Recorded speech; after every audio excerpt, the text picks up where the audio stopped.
Je m'appelle Didier Troneau et je suis chercheur, enfin on espère que je suis trouveur, à l'EPFL.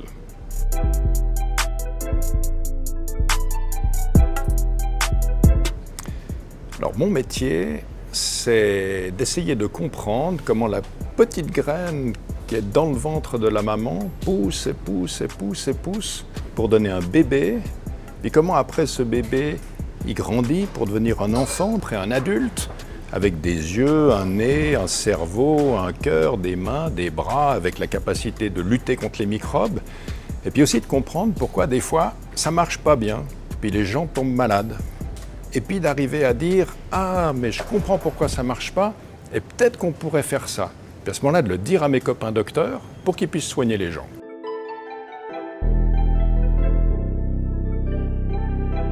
Les gens, le temps et les montagnes.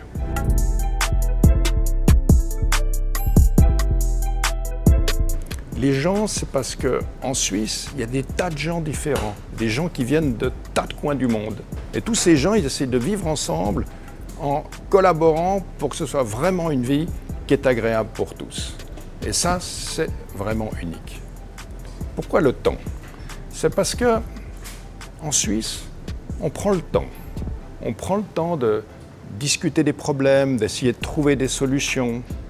On prend le temps aussi d'apprendre à connaître l'autre et puis de se convaincre que finalement l'autre, il n'a pas besoin de devenir comme nous pour qu'on trouve ensemble des moyens de fonctionner, des moyens de faire que la vie est plus agréable, des moyens de faire que la société marche mieux.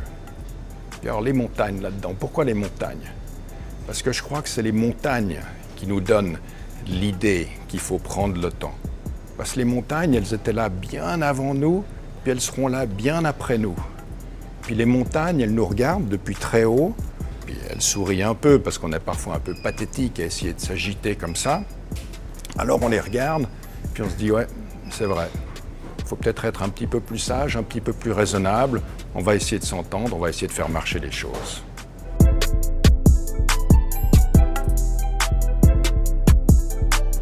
Un remède peut-être qui fait que les gens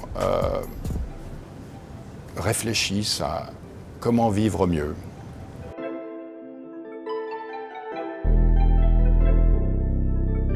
Ce serait un virus que le monde a coopté, c'est-à-dire s'est approprié pour devenir meilleur. Et c'est exactement ce qui se passe dans notre génome, où on a beaucoup de virus qu'au cours de millions d'années, on a apprivoisé pour faire de nous ce que nous sommes.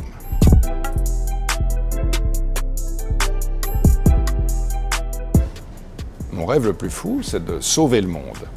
Mais ça, il ne faut pas le dire, parce que si j'y arrive pas, j'aurais l'air un peu bête.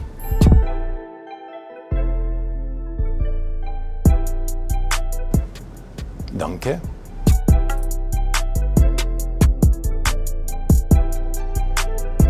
Parfois, je me promène dans le laboratoire et je me dis « Mamma mia !»